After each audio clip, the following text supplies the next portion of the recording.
पूजां पुरोहितः। हम राष्ट्र आराधक भारतवर्ष को जागृत और जीवंत बनाएं। युग युगीन भारत के कालजयी महानायकों की तेजस्विता की गौरव गाथा।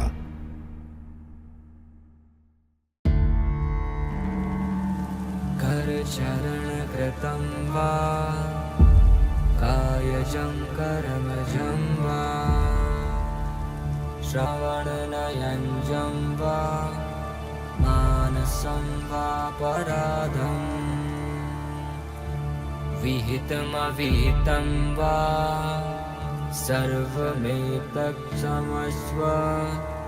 जय जय करुणाब्दे श्री महादेव शंभु।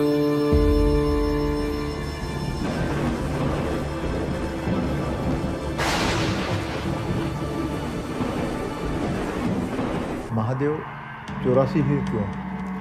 ये प्रश्न अक्सर हमारे सामने आता है। और 84 का जो हिंदू परंपरा है, वैदिक परंपरा है, उससे क्या कोई हमारा पारंपरिक संबंध है?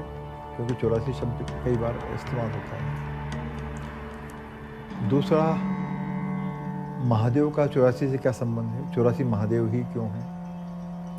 एक हमारे उल्लेख आता है, प्रमुखता से आता है 84 लाख योनियों का, और उसका महादेव का क्या संबंध है और समाज का क्या संबंध है। तो इन सब विषयों पर हमको विचार करना चाहिए। यही एक ध्यान देने की बात है। हर हर महादेव।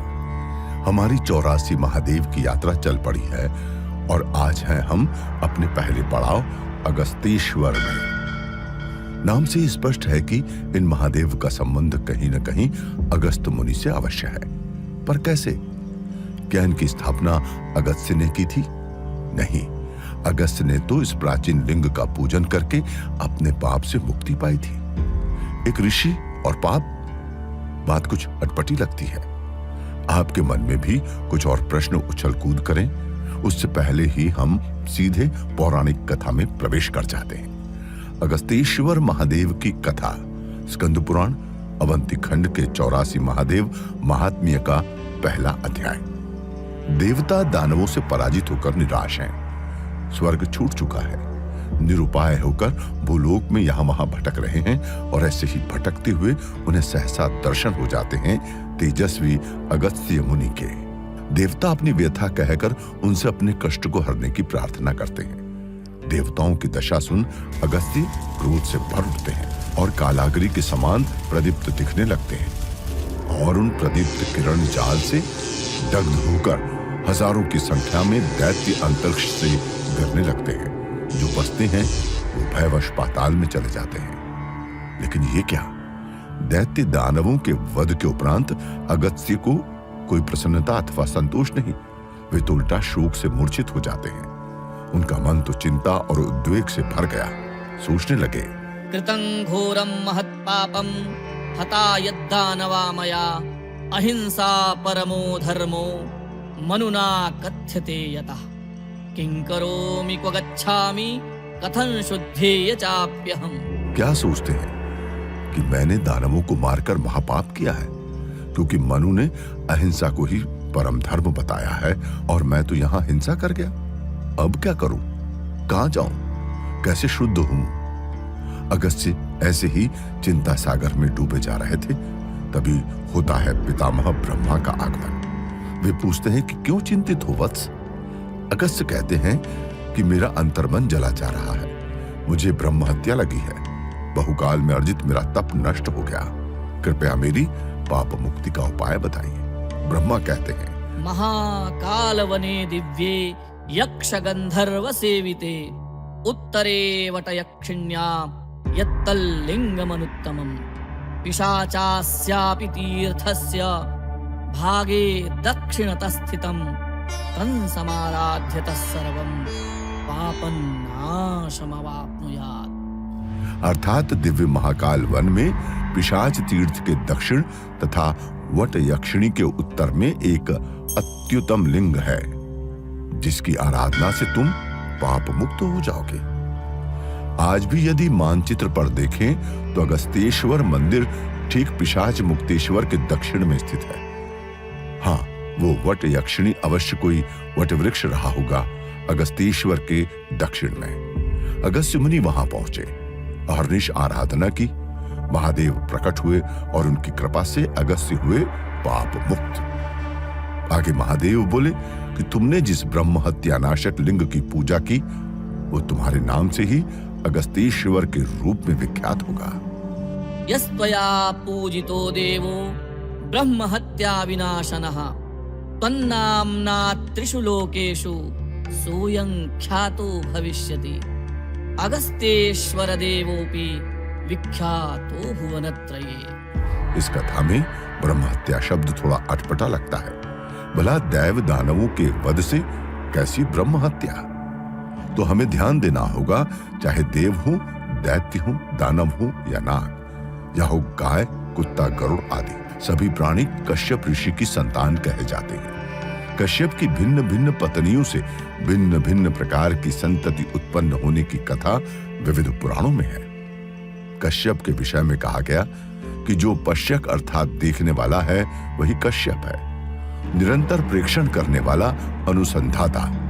ऐसा लगता है कि कश्यप आदि जीव वैज्ञानिक है जिन्होंने जीवधारियों का सुचिंतित वर्गीकरण किया। अगर कश्यप को वैज्ञानिक समझा जा सकता है तो अगस्त्य, वे तो स्थापित वैज्ञानिक है, अगस्त्य संहिता के कर्ता। अरे वही अगस्त्य संहिता जिसमें बैटरी बनाने की प्राचीन विधि मिलती है। अगस्त्य की बैटरी मिट्टी के पात्र अर्थात घड़े में बनाई गई। घड़े से इन्होंने ऊर्जा प्राप्त की। अगस्त्य का एक नाम है कुंभज अर्थात घड़े से उत्पन्न। क्या संभव है कि अगस्त्य के घड़े से निकली विद्युत शक्ति ने मानो अगस्त्य को दूसरा जन्म दिया और वे कुंभज अर्थात घड़े से उत्पन्न कहलाने लगे?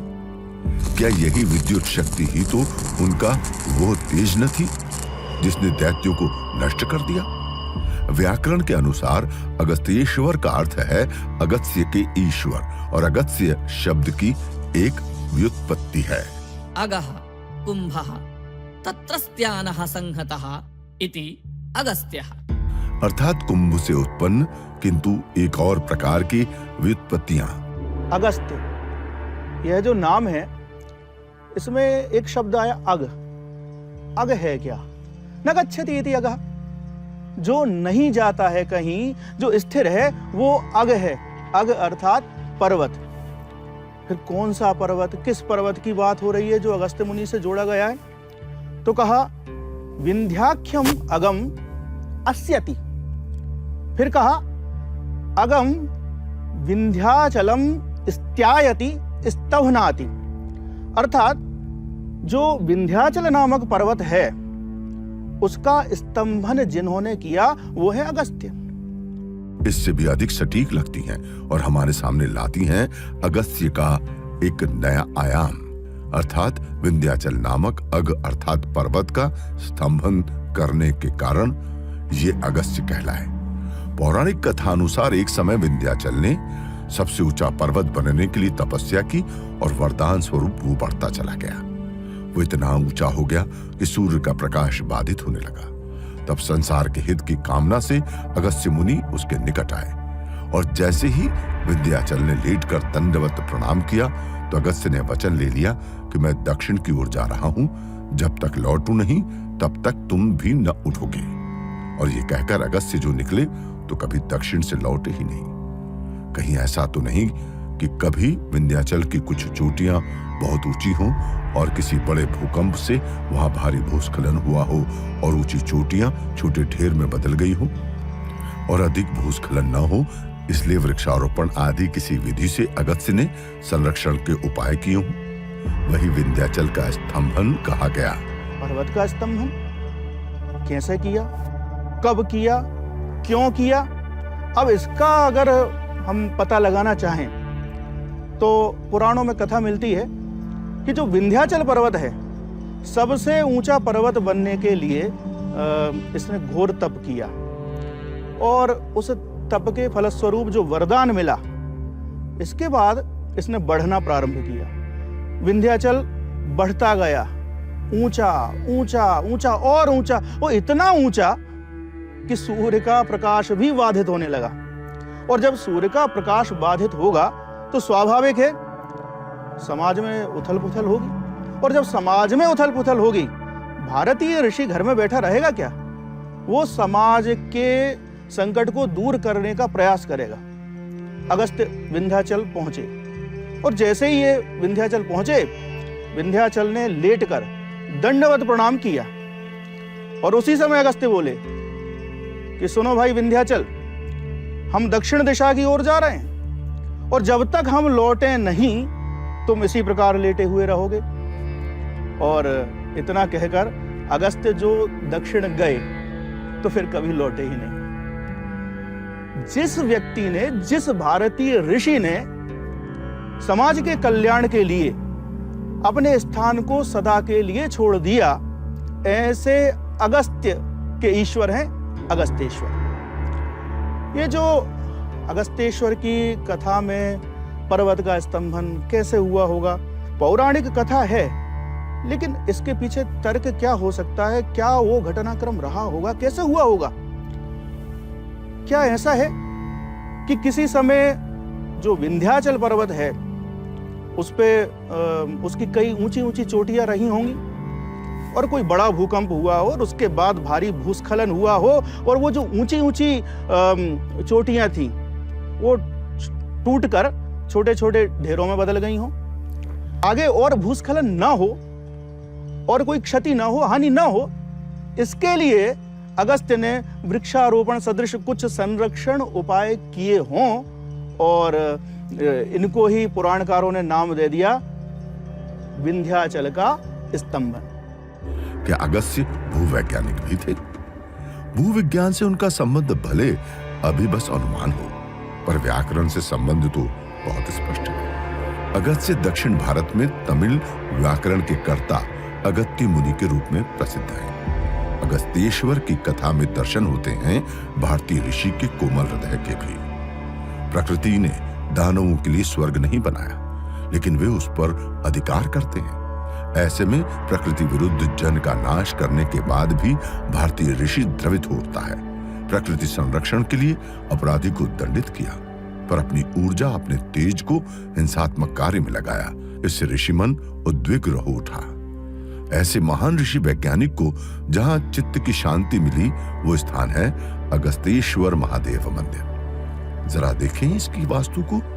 एक प्राचीन नागर शैली का मंदिर जो जगती से लेकर शिखर तक देवालय के अंगों को प्रकाशित कर रहा है। मंदिर का अधोभाग प्राचीन है, लेकिन शिखर भाग कुछ बाद की निर्मित है। उज्जैन में स्थित 84 महादेव की एक जो देवालय है, उनकी परिकल्पना देखते हैं, उनकी निर्माण शैली को देखते हैं, तो हम ये देखते हैं कि वहाँ पर कुछ कुछ शैलियाँ मिश्रित हैं। जैसे अगस्त्येश्वर की बात करते हैं, अगस्त्येश्वर महादेव में हम देखते हैं कि उस देवालय का जो शिखर है वो वृत्ताकार स्वरूप में है, और वास्तु शास्त्र में जो हम वृत्ताकार स्वरूप देखते हैं वो हम वेसर शैली का देखते हैं। मयमत में स्पष्ट कहा है कि जो जिनका आधार जो है चौरस होता है, वर्गाकार होता है, वो नागर शैली के देवालय हैं।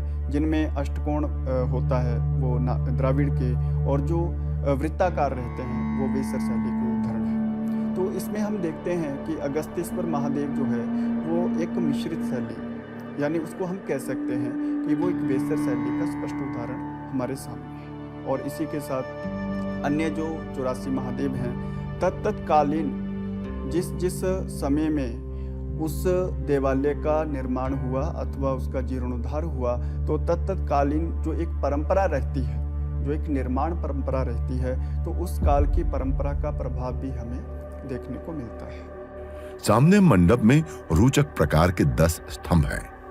गर्भगृह का विन्यास मंडूक पद अर्थात 64 पद वास्तु में निर्मित है। गर्भगृह के ब्रह्म स्थान पर प्रस्तर का शिवलिंग स्थापित है, जिसकी जलाधारी उत्तर दिशा की ओर है। बैठे हुए नंदी, पार्वती, गणेश और कार्तिकेय की प्रतिमाएं भी यहाँ स्थापित हैं। आज अगस्त्येश्वर को जरा समझने का प्रयास किया। अब हमारी यात्रा का अगला पड़ाव है गुहेश्वर। वहां भी कुछ पुराना और कुछ नया जानने का प्रयास करेंगे। तब तक के लिए जय श्री महाकाल।